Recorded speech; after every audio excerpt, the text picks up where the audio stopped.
Queen Valara stood alone on the command bridge of her great ship, the Eternal Throne. She watched the stars through the wide viewing window, but she did not see beauty in them anymore. She only saw death. Her empire was falling apart, and there was nothing she could do to stop it. For 300 years, her people had ruled this part of space. The Silithians were proud and powerful.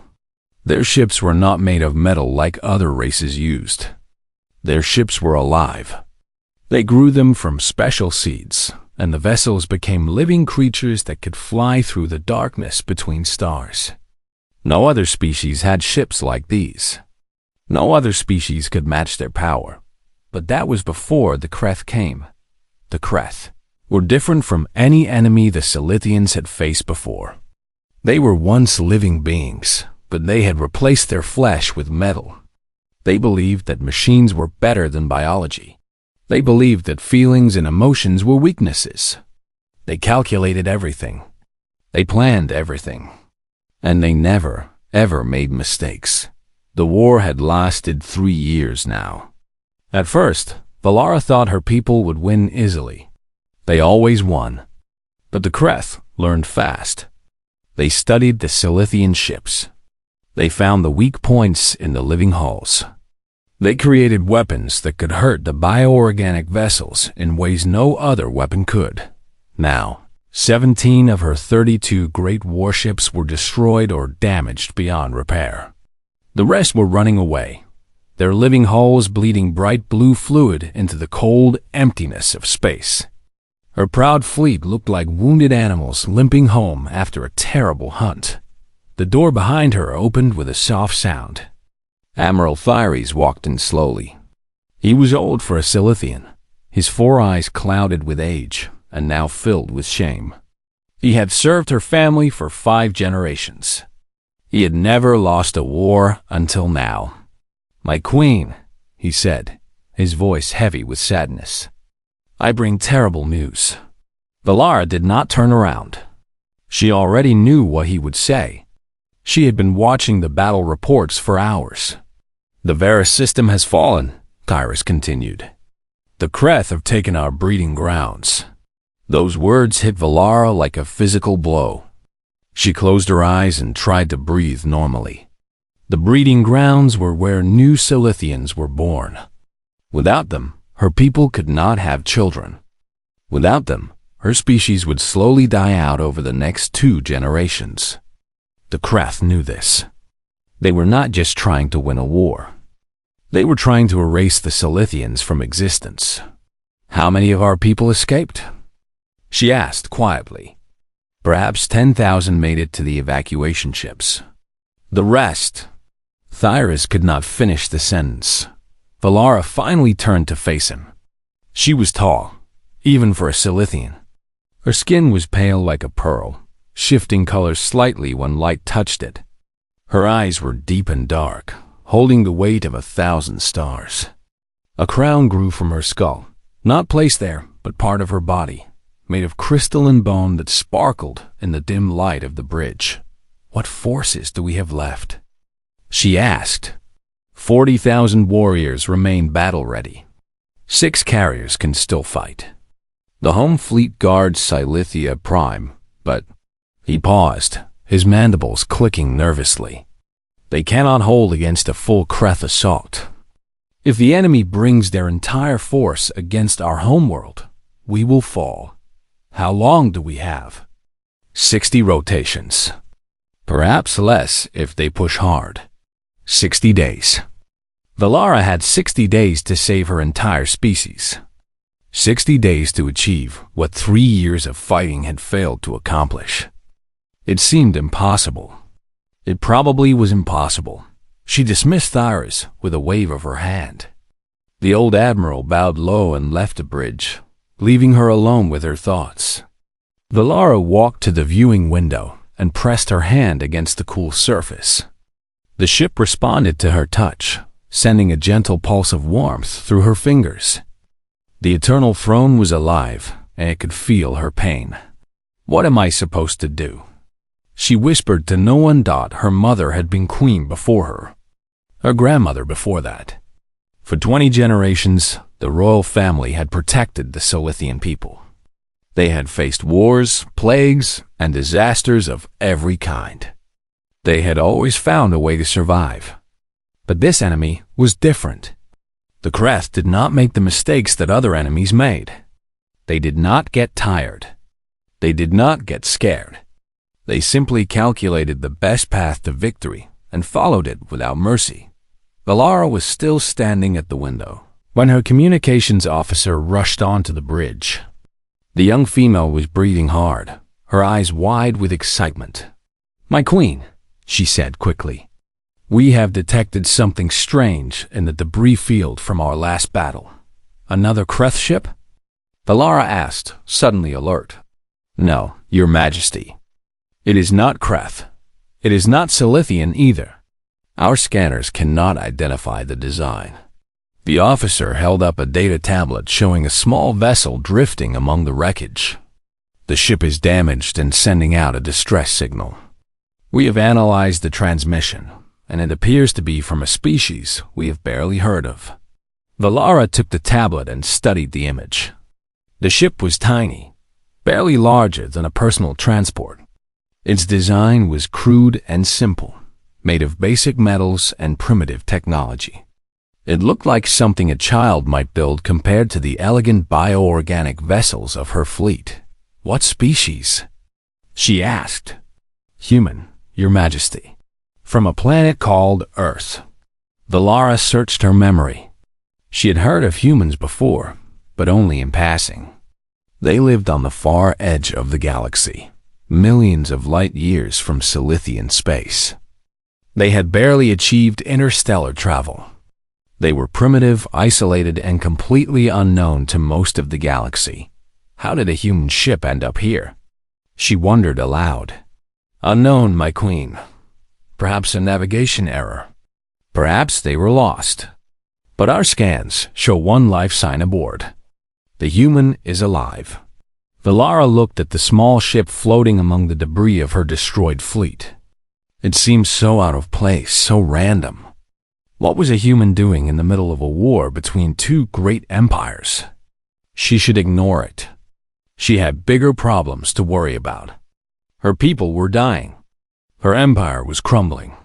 She did not have time to rescue lost aliens from primitive planets, but something made her pause. She had spent months trying to fight the Kreth using traditional Silithian tactics.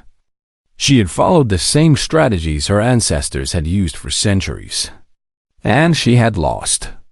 Maybe it was time to try something different. Maybe it was time to look for help in unexpected places. "Bring the human aboard," she ordered. "And bring him to me when he wakes."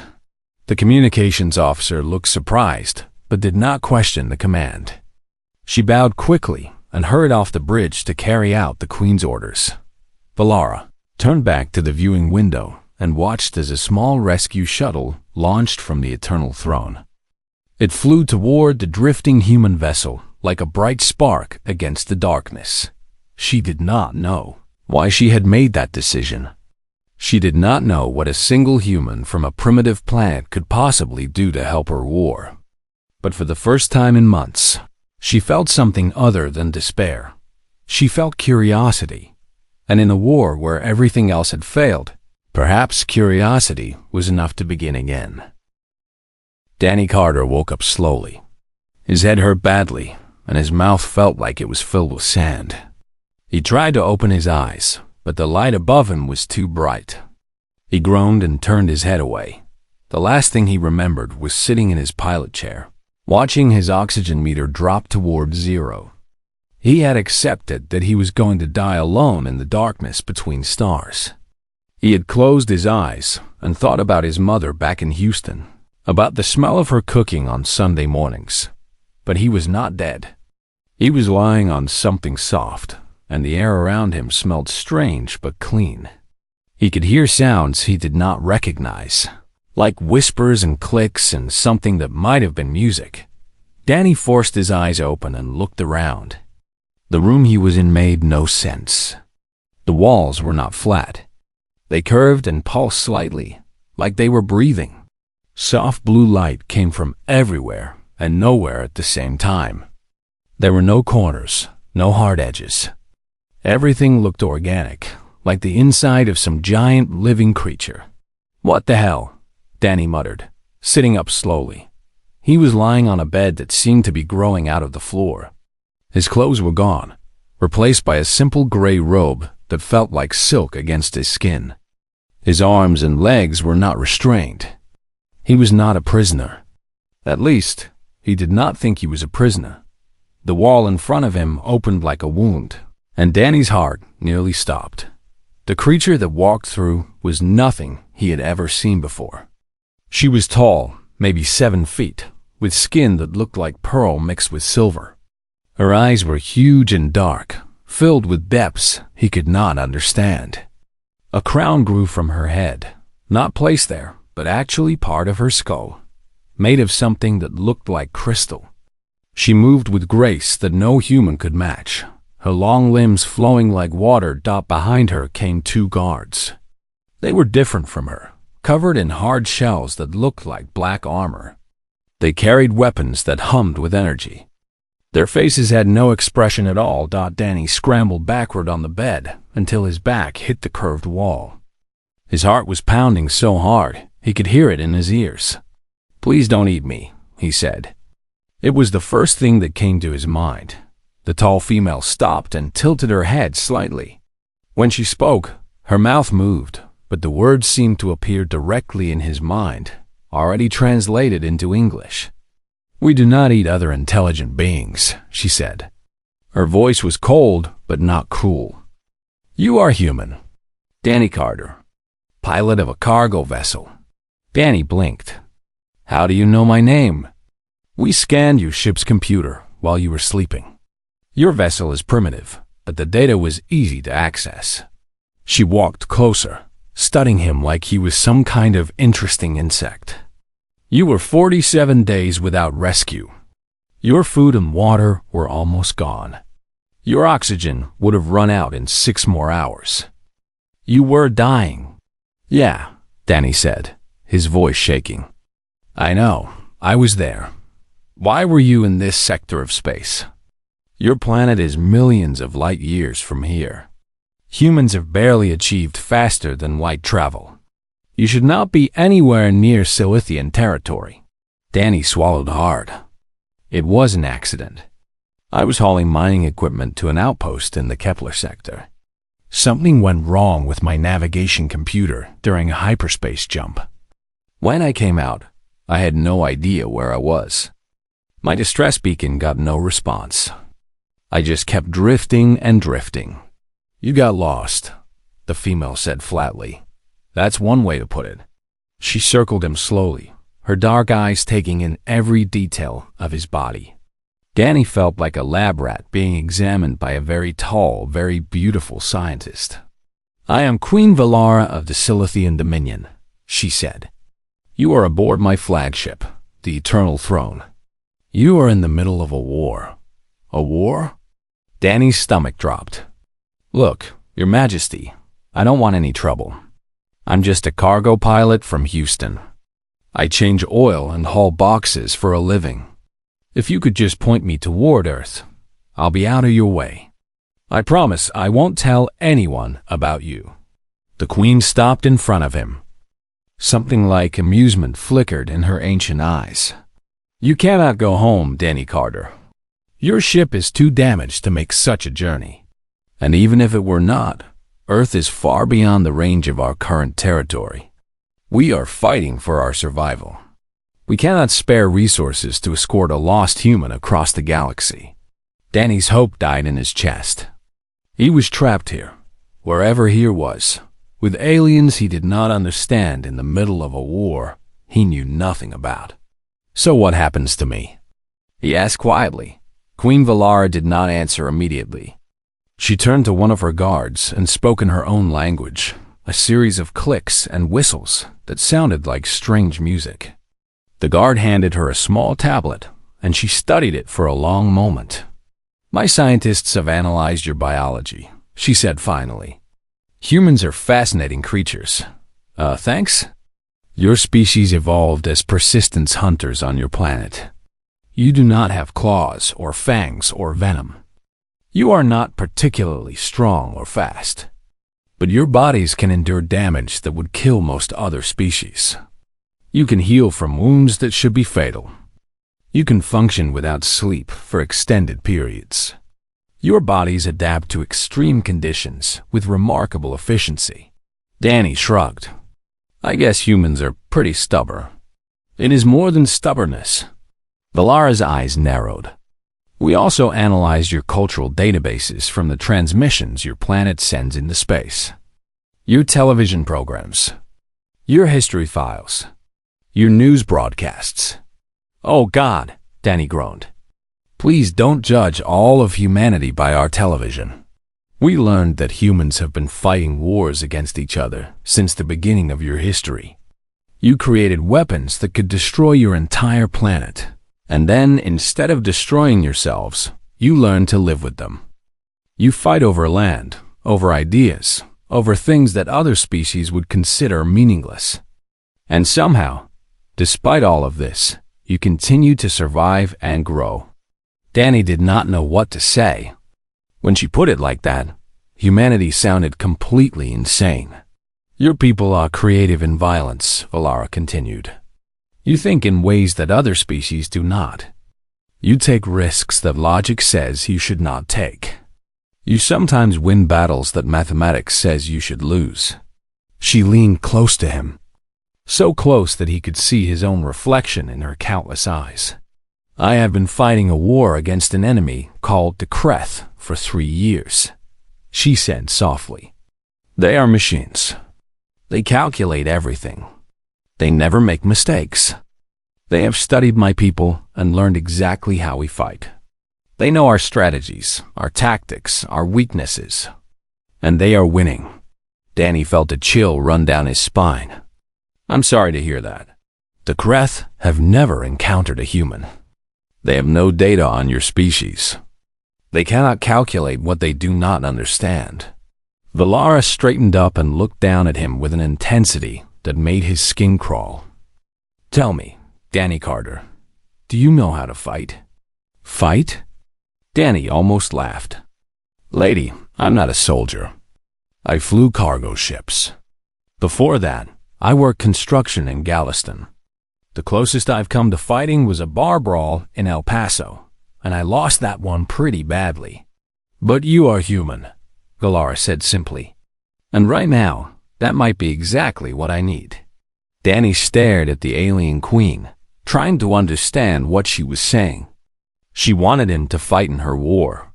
A cargo pilot from Houston against some kind of machine army in a conflict between alien empires thought it was insane. It was impossible. It was probably going to get him killed. But as he looked into Valara's ancient, desperate eyes, Danny realized something important. He had been ready to die alone in the cold darkness of space. He had accepted his end. But now he was alive, and maybe that life could mean something. What exactly, he said slowly, did you have in mind? Danny spent the next 3 days learning everything he could about the war. Queen Valara assigned her best advisors to teach him, and they showed him maps, battle reports, and recordings of combat that made his stomach turn. The Kreth were terrifying. They had once been living beings, some kind of soft creatures from a distant world. But thousands of years ago, they had decided that biology was imperfect. They started replacing their organs with machines, then their limbs, then their brains. Now they were almost entirely artificial.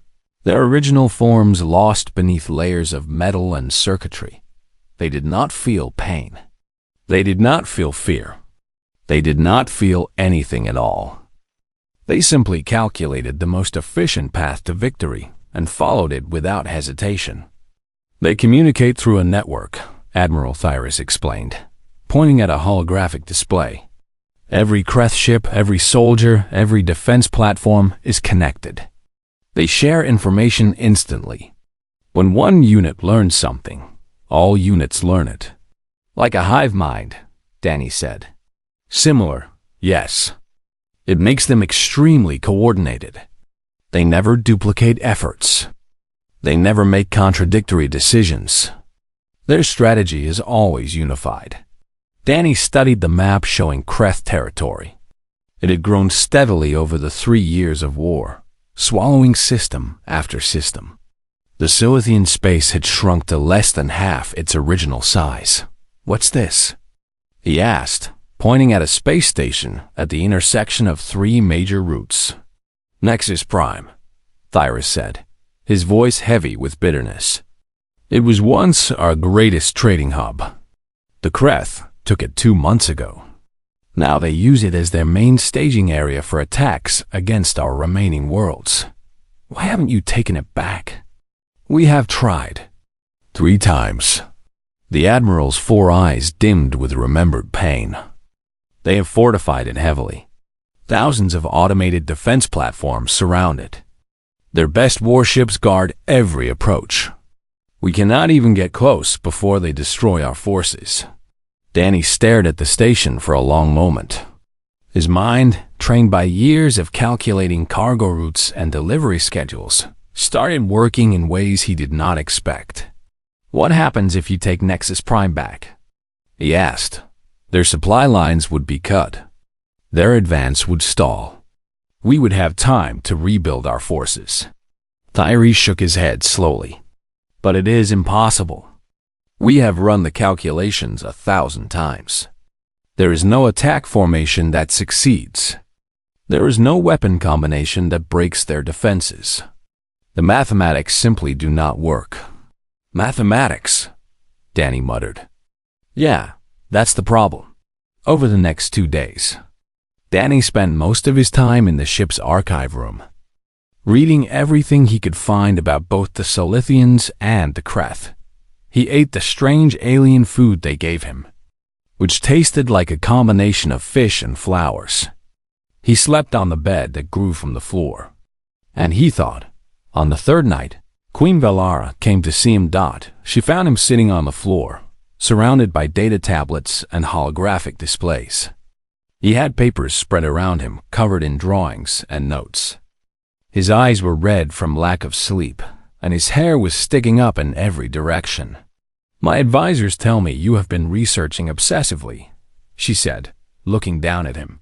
"They are concerned about your health." "I'm fine," Danny said without looking up. "I've gone longer without sleep." "Have you learned anything useful?" Danny finally raised his head. There was something in his eyes that had not been there before. A spark of excitement. A hint of madness. "I think I have an idea," he said. "It's probably stupid. It might not work. But it's something the Kreth have never seen before." Valara sat down across from him, her long legs folding gracefully beneath her robe. "Tell me." Danny picked up one of his papers.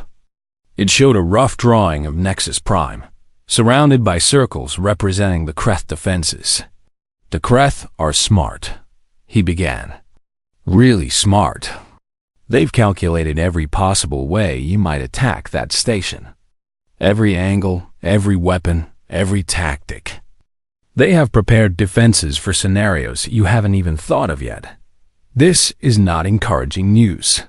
No, wait, that's the point. They've prepared for everything logical. Everything that makes sense.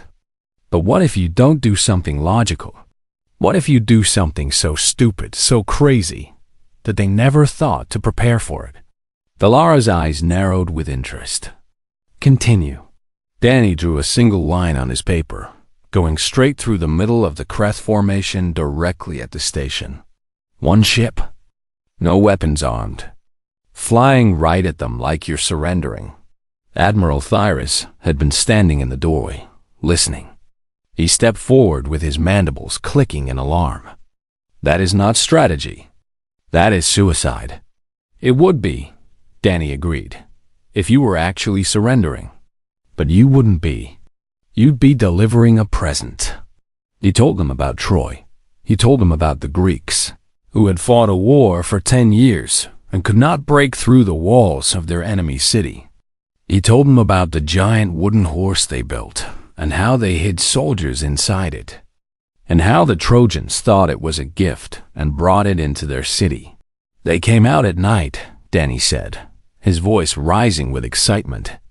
They opened the gates from the inside, and the Greeks won the war in a single night. After failing for 10 years, the Cilicians stared at him in silence. You want us to hide soldiers inside your cargo ship, Valara said slowly. My ship is damaged, but it still flies. The Kreth have never seen a human vessel before. If I broadcast a distress signal and fly toward the station, they'll scam me. They'll see a tiny primitive ship with no weapons, piloted by a single alien from a species they've never encountered. They'll calculate the threat level as 0. They will let you dock, Thyras whispered, understanding dawning in his eyes. They'll let me dock, Danny confirmed.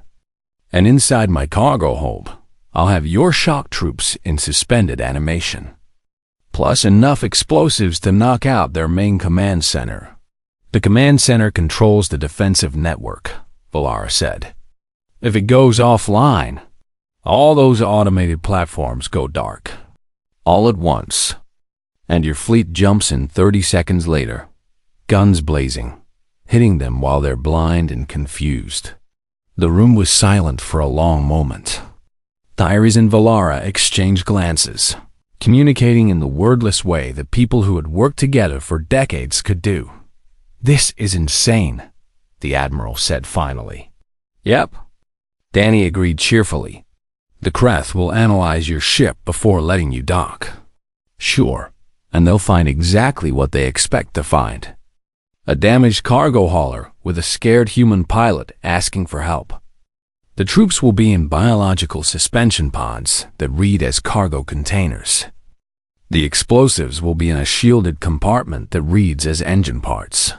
What if they see through the deception? Danny shrugged. Then I die. But I was going to die anyway, floating in space. At least this way, I die trying to do something that matters. Valara stood up slowly. She walked to the viewing window and stared out at the stars for a long time.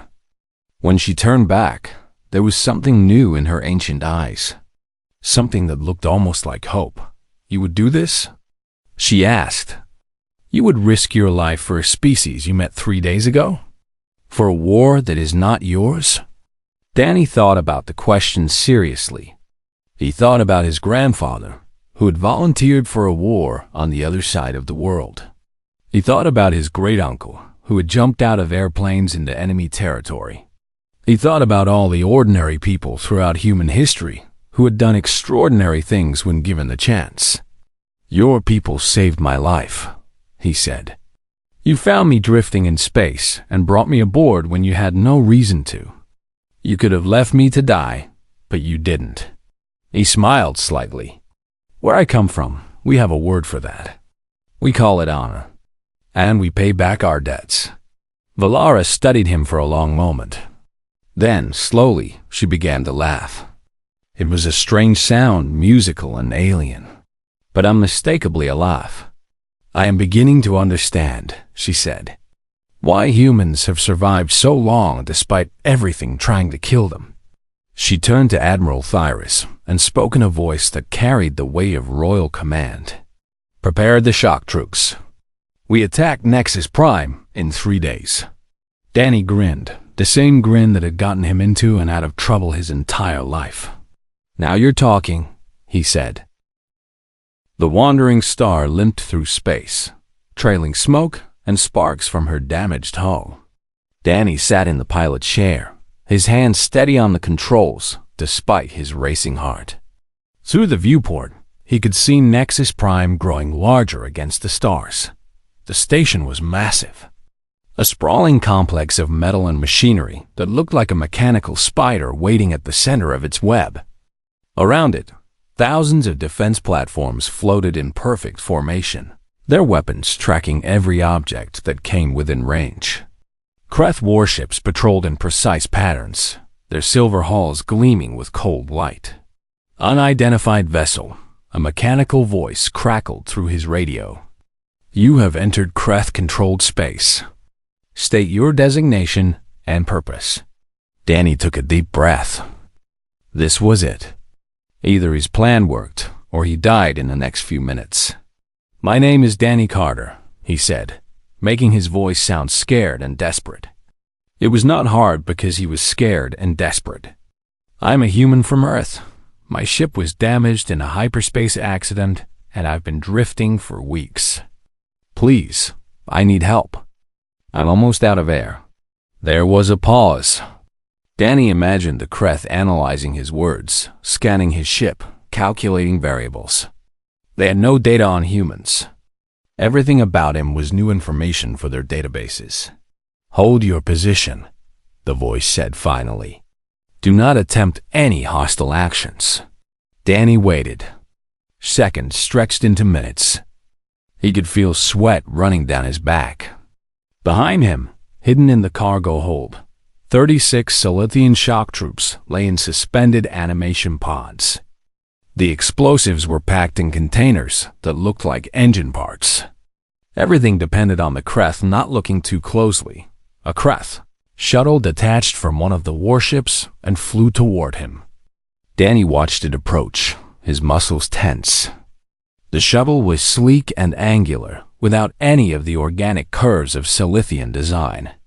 It moved with mechanical precision, wasting no energy on unnecessary motion. The shuttle circled his ship twice, scanning every inch of the hull. Danny held his breath. If they detected the hidden pods, if they sensed the explosives, it was over. "Your vessel is damaged and low on supplies," the mechanical voice said. "You carry no weapons. You pose no threat." Danny almost laughed with relief. No threat. That was exactly what he wanted them to think. "You will be granted permission to dock at Nexus Prime," the voice continued. "Your ship will be processed and you will be questioned. Do not resist." "Thank you," Danny said, meaning it more than the Kreth could possibly understand. "Thank you so much." He followed the shuttle toward the station, matching its speed carefully. The defense platforms tracked him but did not fire. The warships let him pass. He was just a lost, harmless creature from a primitive planet. He was not worth their attention. The docking bay doors opened like a great metal mouth, and Danny flew the wandering star inside. The bay was huge, big enough to hold 100 ships his size. Kreth workers moved along the floor, their mechanical bodies clicking and whirring as they performed their tasks. None of them looked up at him. Danny landed his ship gently and powered down the engines.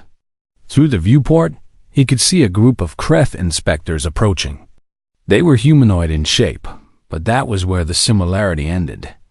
Their bodies were made of jointed metal, their faces blank screens that displayed simple geometric patterns. They moved in perfect unison, like robots controlled by a single mind. The cargo bay door opened, and Danny walked down the ramp with his hands raised.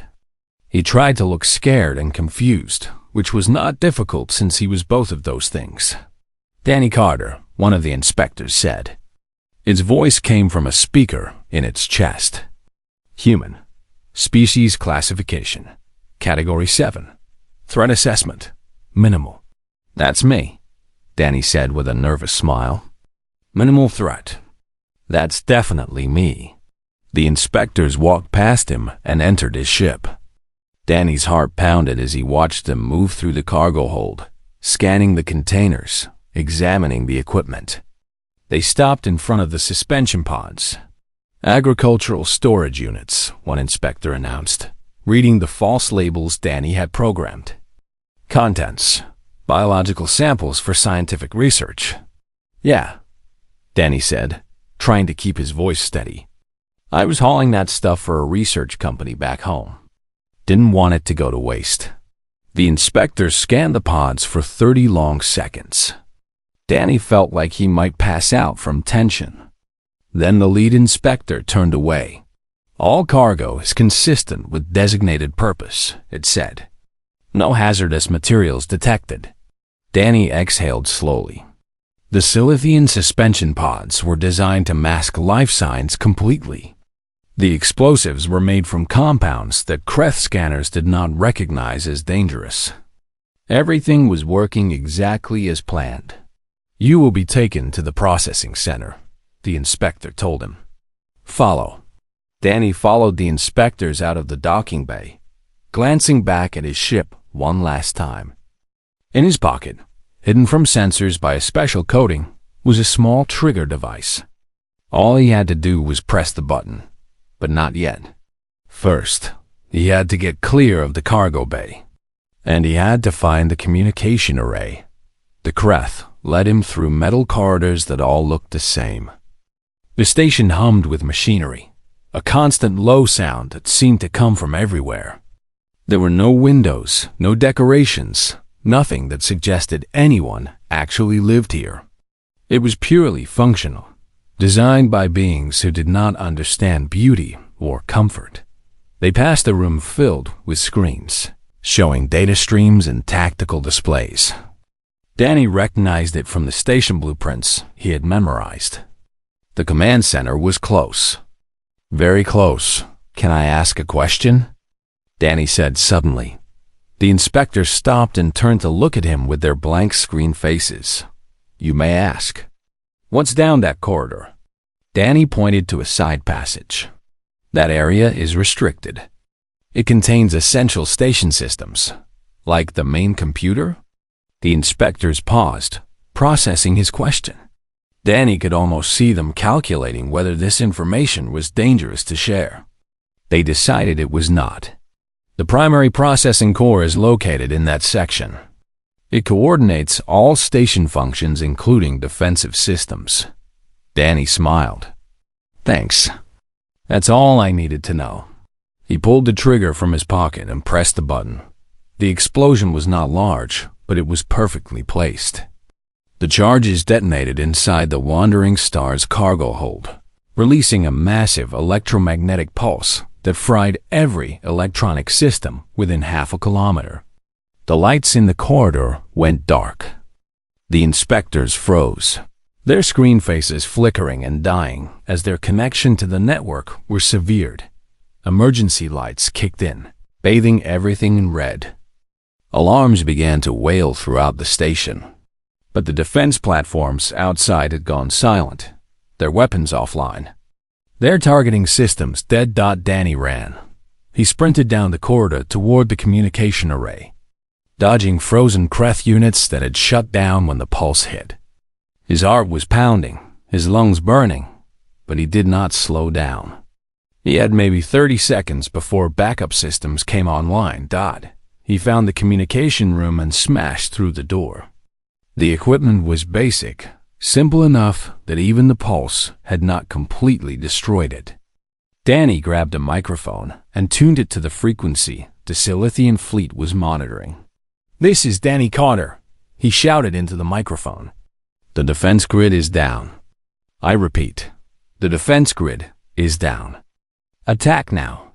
Outside the station, hidden in the shadow of a nearby moon, Queen Valara received the message. She stood on the bridge of the Eternal Throne, surrounded by her officers, waiting for this moment.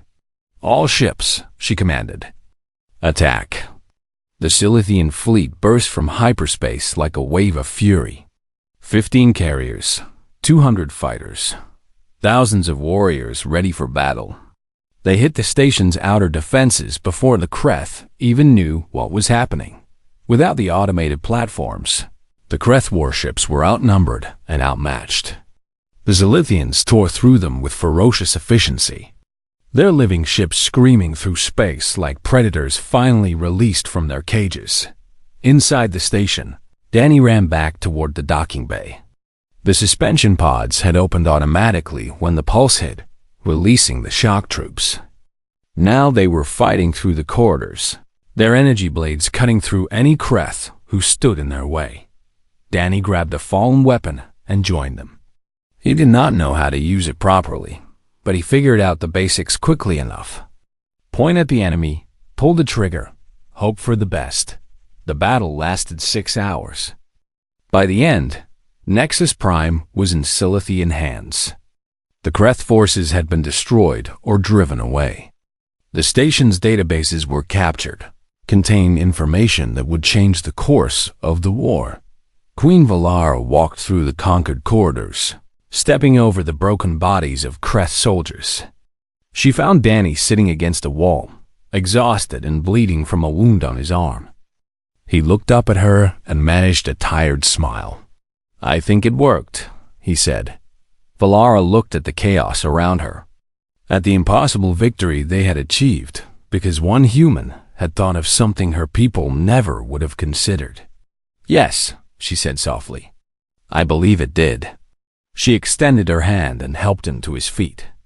Around them, Silithian warriors were cheering, their voices echoing through the metal halls. They had won. Against all odds, against every calculation, they had won, and it was only the beginning. The months that followed the Battle of Nexus Prime changed everything. Without their staging ground, the Kreth advance stopped. Their supply lines were cut, their carefully calculated timeline for victory ruined. For the first time in 3 years, they were forced to retreat, pulling back from systems they had conquered to protect their remaining territory. Queen Valara did not let them rest. She pushed her forces forward, reclaiming world after world with a ferocity the Kreth had never seen from the Silithians before. But it was not just her warriors who had changed. It was her entire way of thinking. Danny Carter had become her most trusted advisor. He taught her things that no Silithian had ever considered. He explained the concept of bluffing, of making the enemy think you were weak when you were strong, or strong when you were weak. He showed her how to use feints, pretending to attack one target to draw defenders away from the real objective. He introduced her to guerrilla tactics, hitting supply lines and communication networks instead of fighting the main enemy force. The Kreth calculate based on what they can see, Danny explained during one strategy meeting. They trust their data, so we give them false data. We make them see what we want them to see, not what's really there. Admiral Thyrus shook his head in amazement. "This is not how war is fought. Maybe not how you fight it," Danny said with a grin. "But humans have been doing this for thousands of years. We call it thinking outside the box." "What is a box?" Valara asked. Danny laughed. "It's a human expression. It means finding solutions that nobody expects because they're too busy following the rules." The Kreth did not know how to handle this new enemy. Their databases filled with contradictory information. Their predictions kept failing. For the first time in their long history, they encountered an opponent they could not calculate. 6 months after the fall of Nexus Prime, the Kreth Collective sent a message requesting peace negotiations. Danny was there when the message arrived. He stood beside Queen Valara on the bridge of the Eternal Throne, watching the mechanical face of the Kreth ambassador appear on the view screen. "We propose a cessation of hostilities," the ambassador said in its flat, emotionless voice. "Continued conflict produces diminishing returns for both parties. A negotiated settlement is the logical outcome." Valara turned to Danny. "What do you think?" He studied the ambassador's image carefully. "They're scared. They won't admit it because they don't understand the concept of fear, but that's what this is. They're trying to cut their losses before things get worse. Should we accept?" Danny thought about it for a long moment. He thought about all the Silithians who had died in this war. He thought about the breeding grounds that had been destroyed, the families torn apart, the suffering that the Kreth had caused. "That's not my decision to make," he said finally. "This is your war, your people. I'm just a cargo pilot from Houston who got lost. Whatever you decide, I'll support you." Valara was quiet for a long time. She looked at the faces of her officers, at the warriors who had fought and bled for 3 years. Then she turned back to the view screen. "We accept your proposal," she said, "but there will be conditions. You will return all captured territory. You will release all Silithian prisoners. and you will never threaten our people again." The negotiations lasted 2 months. In the end, the Kreth agreed to every demand. They withdrew from Silithian space completely, returning to their own borders like a wounded animal retreating to its den. The war was over. Valara held a celebration in the Great Hall of Silithia Prime. Thousands of her people gathered to honor those who had fought and died, and to welcome the peace they had won against impossible odds. Danny stood awkwardly at the edge of the crowd, feeling out of place among all the tall, elegant aliens. He had changed in the past months. His hair was longer, his face thinner. There were scars on his arms and chest from battles he had fought alongside people who were not even his species. Queen Valara found him hiding near a pillar, trying to avoid attention. "Why are you standing here alone?" she asked. "This celebration is partly in your honor. I don't really do well with crowds," Danny admitted. "Back home, I was just a regular guy. Nobody special. This whole hero thing is weird for me." Valara smiled. It was an expression she had learned from watching Danny over their months together, and it still looked slightly strange on her alien face. "You saved my people," she said. "You came to us as a stranger, from a species we had never met, and you gave us hope when we had none. How can we ever repay such a debt?" Danny looked up at her. He thought about Earth, about his mother and his friends in the blue sky he had not seen in almost a year. He thought about the small house in Houston where he had grown up and the dreams he had of exploring the stars. "Help us," he said. "When humanity finally reaches out beyond our little corner of the galaxy, when we start meeting other species and exploring new worlds, be there for us. Be our friends. Teach us about the universe, and we'll teach you about ourselves. You wish us to become allies? More than allies, partners. There's so much we can learn from each other. Your people have technology and knowledge that humans can barely imagine. And we have..." He paused, searching for the right words. "We have a way of looking at things that's different from anyone else. Together, we could do amazing things." Valara considered this for a long moment. Then she nodded slowly. "I believe," she said, "that this is the beginning of something extraordinary." The treaty between the Silithian Dominion and Earth was signed 1 year later. It was humanity's first contact with an advanced alien civilization, and it changed everything. Suddenly, humans were not alone in the universe. Suddenly, there were new worlds to explore, new technologies to discover, new friends to make. Danny Carter returned home as a hero. Not just a hero to his own people, but to an entire alien empire that would tell his story for generations. He settled back in Houston, bought a small house not far from where he grew up, and tried to live a normal life. He got married to a woman named Beth, who worked at the local hospital.